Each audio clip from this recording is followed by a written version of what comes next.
الإهداء إلى المقاومة الباسلة في منطقة مريس.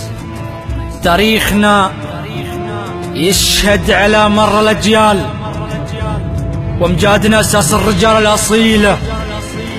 حنا مريس اللي بها تضرب أمثال، ونفوسنا تأبى الحياة الذليلة. ما ننحني للظلم، والظلم لو طال واجب علينا كل ابونا نزيله.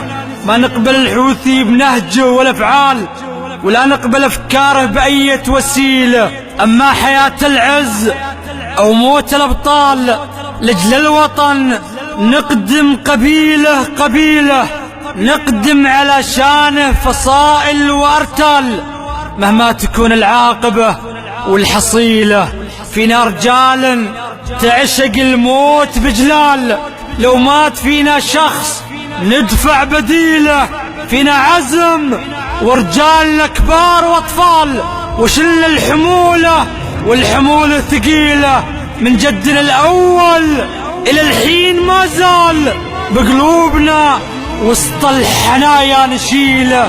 نقسم رب البيت في كل الأحوال ما يحصدوا غير الخزي والفشيلة، والرد قاسي ما يجيهم على بال مهما يسووا من خطط مستحيلة. وبلادنا عنهم بعيدات الأميال من قهرة المرحوم يا عزتيله.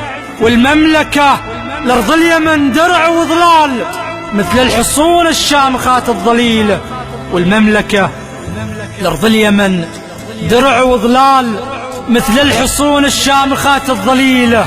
فيها رسم سلمان فعله والأقوال في عاصفة مجد السيوف الصقيلة. وعيال زايد سطروا المجد بأفعال، فزعاتهم تروي الكبود العليلة. من عهد زايد منهج الطيب لا زال في موقف إنساني ولا لا مثيله.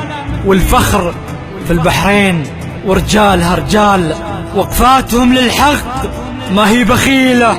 رجال أبو سلمان في كل الأحوال تشهد لهم مارب وحقل المسيلة.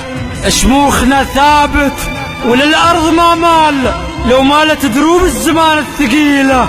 والرد قاسي ما يجيكم على بال، أما النصر ولا الحياة مستحيلة. فيصل مريس.